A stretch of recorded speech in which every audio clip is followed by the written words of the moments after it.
Praise the lord. దేవుడు మనకు మరొక నూతన సమయాన్ని కలుగు చేసిన విధానాన్ని బట్టి దేవునికి వందనాలు. మరి ఈ దినమందు ప్రియులారా, మనము 1 కొరింథీయులు 14వ అధ్యాయంలో 2 విషయాల గురించి తెలుసుకుందాం. ప్రియులారా, ఆత్మవరాల గురించి, మందిరంలో క్రమం గురించి. ఇది చాలా పెద్ద సబ్జెక్ట్ అయినప్పుడు కూడా మరి దేవుడు మనకిచ్చిన సమయమును బట్టి మరి కొద్ది విషయాలు సంక్షిప్తంగా తెలుసుకుందాం. ఆత్మ సంబంధి అయిన వాడు భాషతో మాట్లాడినది మనుషులతో కాదు, దేవునితో మాట్లాడుచున్నాడు.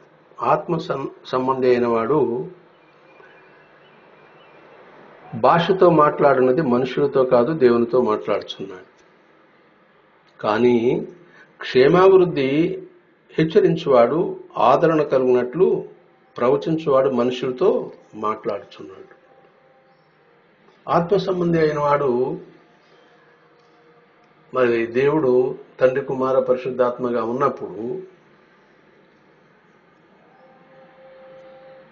భాషతో మాట్లాడినది మనుషులతో కాదు, దేవునితోనే మాట్లాడుతున్నాడు. కానీ క్షేమాభివృద్ధి హెచ్చరించువాడు, ఆదరణ కలిగినట్లు ప్రవచించువాడు మనుషులతో కూడా మాట్లాడుతున్నాడు. ప్రవచించేవాడు ఏం చేస్తూ ఉన్నాడు? మనుషులతో మాట్లాడుతూ ఉన్నాడు అంటున్నాడు. క్షేమాభివృద్ధి కలగటం కోసం. అందుకని ఏమంటున్నాడంటే, భాషలతో మాట్లాడువాడు వానికన్నా ప్రవచించువాడే శ్రేష్ఠుడు అంటున్నాడు. ప్రవచించేవాడు ఏంటంటే, ఏ భాషలో అయితే మనం ఉంటూ ఉంటామో, అక్కడ గుంపు ఉంటుందో వారితో మాట్లాడుతూ ఉంటాడు. కాబట్టి భాషతో మాట్లాడే వానికన్నా ప్రవచించేవాడే శ్రేష్ఠుడు అంటున్నాడు. ఇవన్నీ పౌలు గారి యొక్క విశ్లేషణ. మనం మొట్టమొదటి చూస్తూ ఉన్నాం. ఆయన మర్మాలన్నీ లోతుగా ఉంటూ ఉంటాయి. ఆయన యొక్క డిసిప్లిన్ కానివ్వండి, ఆయన యొక్క పత్రికలు కానివ్వండి, ఎంతో లోతైన ఆత్మీయ మర్మాలతో ఉంటూ ఉంటాయి.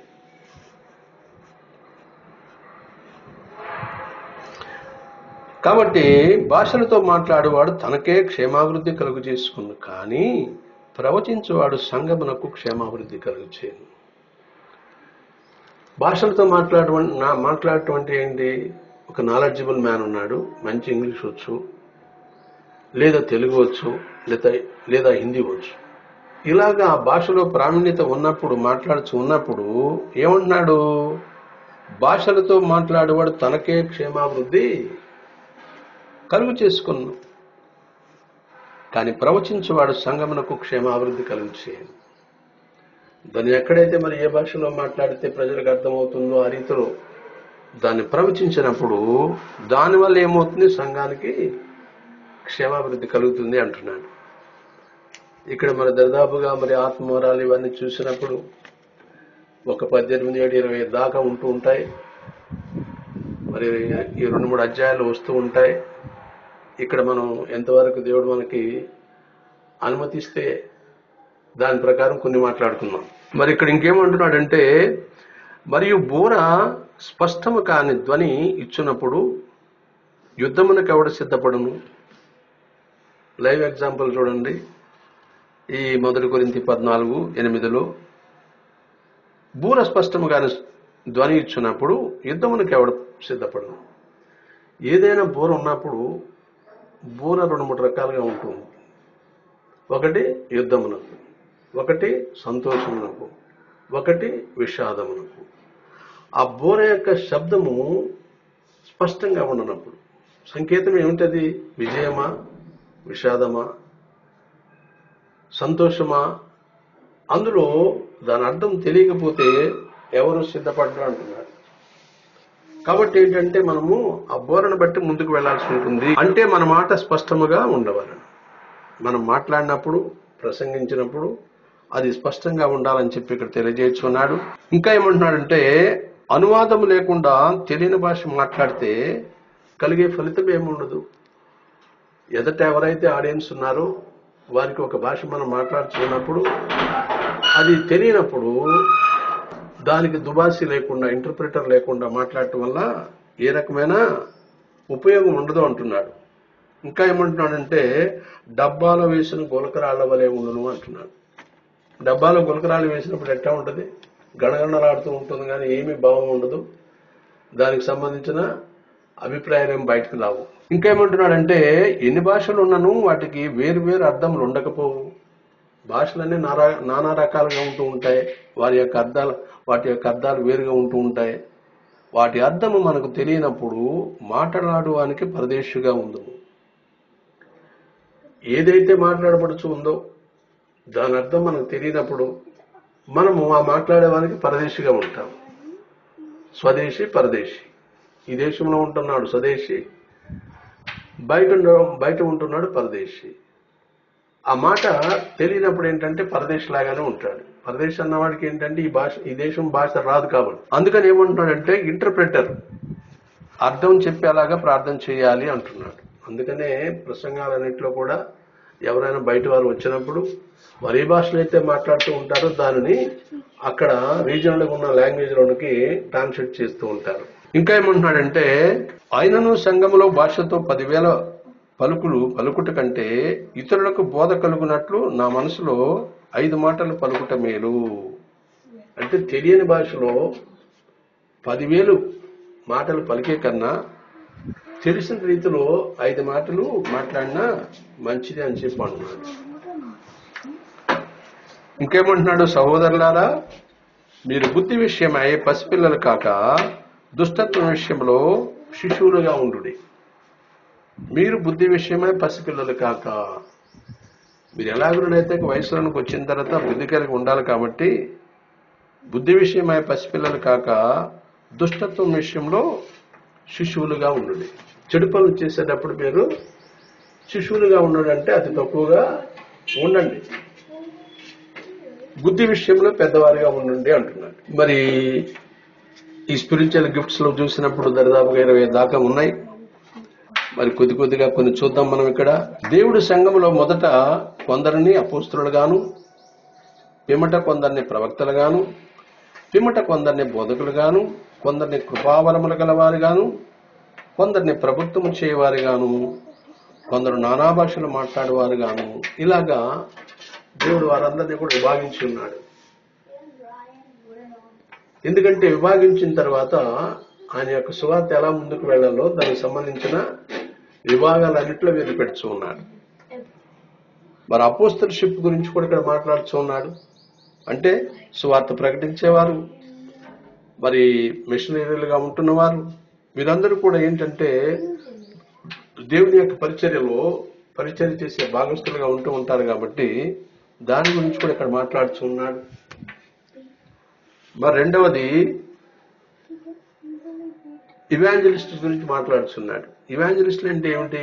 సువార్తీకరణ, రక్షణ, ఆత్మీయ సత్యాల గురించి వారు ఊరు వెళ్లి ప్రదేశములకు వెళ్లి అక్కడ మరి చిన్న గుంపులుగా వారందరినీ కూడబెట్టుకుని వారందరికీ ఏం చేస్తూ ఉంటారు? దేవుని యొక్క సువార్త ప్రకటిస్తూ ఉంటారు సువార్థికులు.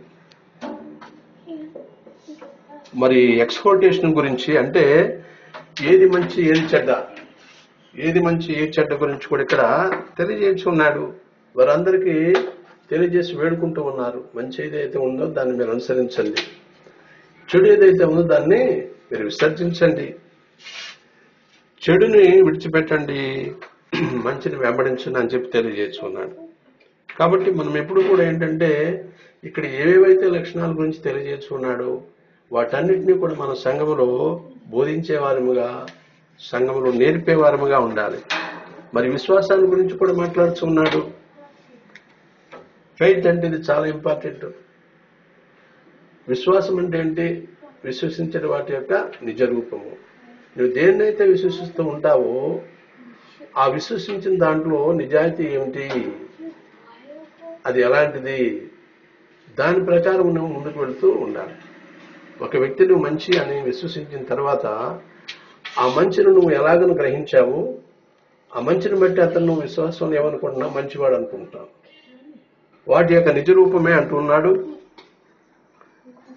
ఇంకోటి ఏమంటున్నాడంటే ఆ ఆత్మ వలననే విశ్వాసం, మరి ఒకరికి ఆత్మ వలననే స్వస్థత. ఆత్మ వలన ఏం కలుగుతూ ఉంటాయి? కొంతమందికి విశ్వాసం కలుగుతూ ఉంటుంది, కొంతమందికి స్వస్థత కలుగుతూ ఉంటుంది. తండ్రి కుమార పరిశుద్ధాత్మలో ఆత్మ అయిన దేవుడిగా ఉంటున్నప్పుడు ఆయన కృప చొప్పున కొందరికి ఏం కలుగు చేస్తూ ఉంటాడు? విశ్వాసాన్ని కలుగు చేస్తూ ఉంటాడు. కొందరికి ఏం చేస్తూ ఉంటాడు? స్వస్థతను కలుగు చేస్తూ ఉంటాడు. మనం ఏ విషయంలో అయితే బలహీనంగా ఉండి విశ్వాసం కలిగి ఉంటామో ఆ విశ్వాసాన్ని బట్టి ఆయన మనకు ఆ బలహీనతలో నుంచి విడుదల కలుగు చేస్తాడు. బిడ్డల చదువుల విషయంలో, అనారోగ్యముల విషయంలో, వివాహముల విషయంలో, వీటన్నింటిలో కూడా మనము దేవుని దగ్గర విశ్వాసం కలిగి వేడుకున్నప్పుడు వాటిని కట్టేసేవాడిగా దేవుడు ఉంటాడు. తర్వాత గివింగ్ గురించి కూడా మాట్లాడుతూ ఉన్నాడు. అంటే ఇవ్వటం. ఎప్పుడు కూడా ఏంటంటే చాలా వరకు దేవుని బిడ్డలుగా ఉంటున్న వారు ఇవ్వటంలోనే సంతోషపడుతూ ఉంటారు, పుచ్చుకోవటంలో కాదు. వారి దగ్గర ఉన్న ఆత్మీయ సంపద అంతా కూడా వారు పంచిపెట్టేవారుగా ఉంటారు. ఇవాంజలిస్ట్ అంతా కూడా అందరూ కూడా అందరి నిమిత్తం ఏర్పాటు చేయబడ్డారు. దేవుని యొక్క సువార్తను, దేవుని యొక్క స్వస్థతలను వారందరూ తెలియజేస్తూ ఉంటారు.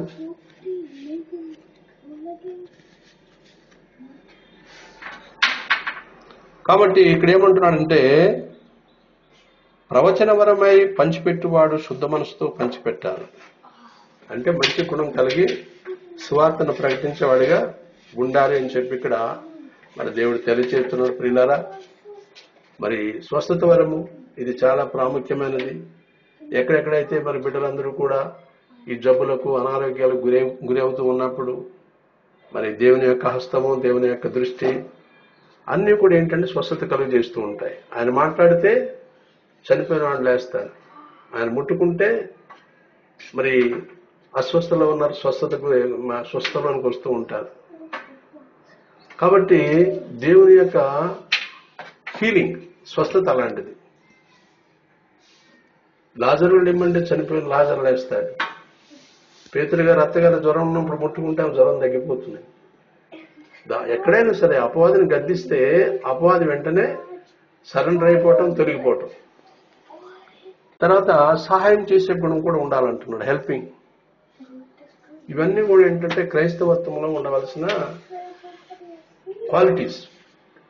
అందుకని స్పిరిచువల్ టాలెంట్స్ అన్నాడు, ఆత్మ వరాలు ఇవి.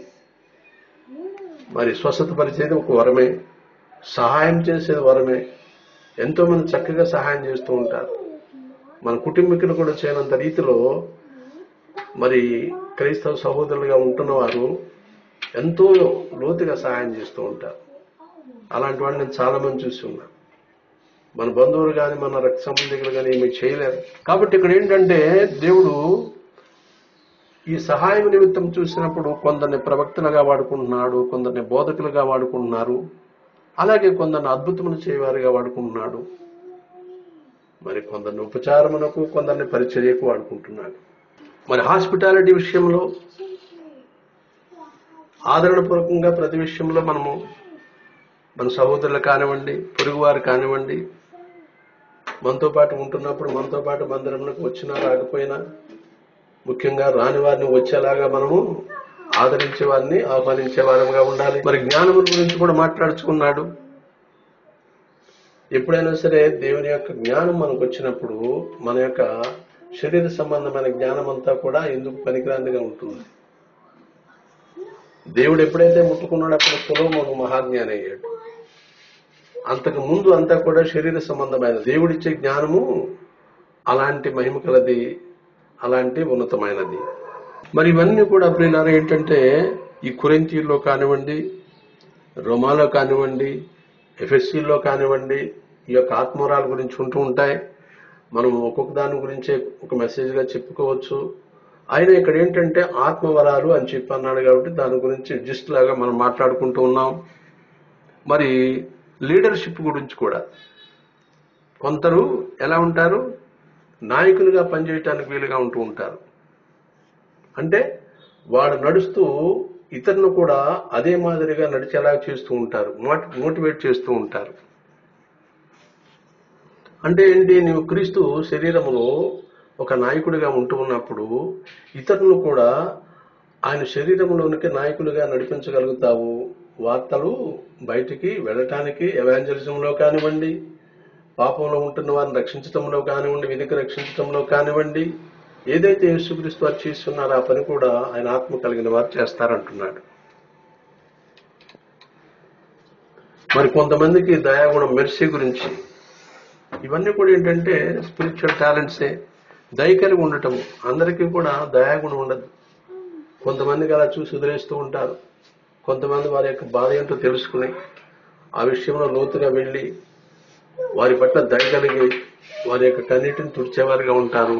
వారి యొక్క అవసరతను తీర్చేవారిగా ఉంటారు. ఇది కూడా ఒక వరమే, గిఫ్టే. ఇది నాయకత్వం అది గిఫ్టే, నాలెడ్జ్, జ్ఞానము గిఫ్టే. తర్వాత ప్రొఫెసీ అంటే ప్రవచించడం. మరి కొందరు ప్రవచించే శక్తి కలిగి ఉంటారు. దేవుడు కొందరిని మరి ఆయన నోటికి బోరగా ప్రవచనాత్మకమైన విషయాలు వారి చేత తెలియజేస్తూ ఉంటాడు. అపోస్తలుడు కానివ్వండి, మనం ప్రవక్తలు మనం చాలా మందిని చూసాము.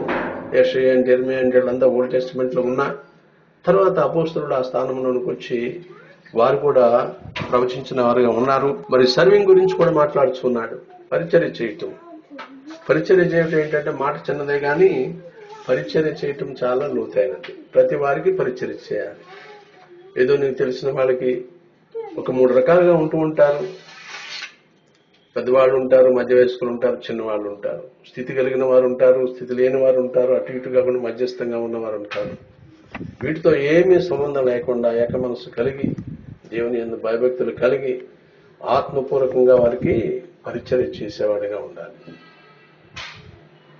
అది దేవుడు కోరుకునేది. నాజుగ్గా ఉన్న వాళ్ళకి పరిచర్య చేయటమో, లేకపోతే ఎందుకు పనికిరాని రీతిలో ఉంటున్నప్పుడు వారికి ఏమి పరిచయం లేని స్థితిలో వదిలివేయటమో, ఇలాంటి అసమానతలు ఉండకూడదు. పరిశుద్ధత ఉండాలి, సమానత్వం ఉండాలి. కొందరికి నానా భాషలు మాట్లాడే టంగ్స్ అన్నమాట. భాషలు మాట్లాడే వాళ్ళని కూడా దేవుడు ఇస్తూ ఉంటాడు. అది కూడా వారి యొక్క తలాంతుని బట్టి, వారి వారి ఆత్మ తలాంతుని బట్టి దేవుడు ఇస్తూ ఉంటాడు. మరి ఆ స్పిరిచువల్ లాంగ్వేజ్, ఆత్మ సంబంధమైన భాషలో ఉన్న విషయాల్ని పరిశుద్ధాత్మ దేవుడు వారికి అనుగ్రహిస్తూ ఉంటారు. కాబట్టి అవి తెలియజేయబడుతూ ఉంటాయి. మన ఓల్డ్ టెస్టిమెంట్ లో కానీ న్యూ టెస్టిమెంట్ లో కానీ ఆత్మ ద్వారా ప్రవచించబడినవి ఎన్నో మనము లైవ్ లో చూస్తూ ఉంటాం. మరి టీచింగ్ గురించి బోధించటం. ఎందుకంటే బోధించటం అన్నది చాలా ఇంపార్టెంట్. బైబిల్కి సంబంధించి, చర్చకు సంబంధించి వీటన్నిటి విషయాల్లో మనం క్షుణ్ణంగా ఏదైతే తెలుసుకుంటామో తెలుసుకున్న దాన్ని అక్కడ ఉంటున్న బిడ్డలకు, దేవుని బిడ్డలకు సరైన రీతిలో వారు అర్థం చేసుకునే రీతిలో వారికి చేరువయ్యే రీతిలో మనం మాట్లాడాలి. అది బోధన. ఇలిటరేట్స్ ఉంటారు, మరి కాస్త పుస్త చదువుకున్న వాళ్ళు ఉంటారు, బాగా చదువుకున్న వాళ్ళు ఉంటూ ఉంటారు. అక్కడ 3 గ్రూపులు ఉంటాయి. కాబట్టి వారి ముగ్గురిని దృష్టిలో పెట్టుకుని మనం మాట్లాడేది అందరికీ ఆమోదయోగ్యంగా ఉండాలి. మరి దేవుడు ఆత్మపూర్వంగా పలికించే కొన్ని విషయాలు కూడా బయలుపడుతూ ఉంటాయి. మరి బోధించుట, తర్వాత జ్ఞానం గురించి దేవుడు ఆయన యొక్క జ్ఞానాన్ని మనం కలుగు చేసినప్పుడు దాన్ని బట్టి ఆయన సంఘంలో ఎలాంటి విషయాలు వచ్చినప్పటికీ కూడా మనము వాటి నుంచి మనం బయటకు రావడానికి వీలుగా ఆ జ్ఞానాన్ని దేవుడు మనం కలుగు చేస్తూ ఉంటాడు. కాబట్టి పిల్లల ఇందులో ముఖ్యంగా ఈ యొక్క ఆత్మవరాల గురించి చూసాం. అలాగే ఫైనల్ గా ఏంటంటే ఇంకొక విషయం కూడా మాట్లాడుతున్నాడు.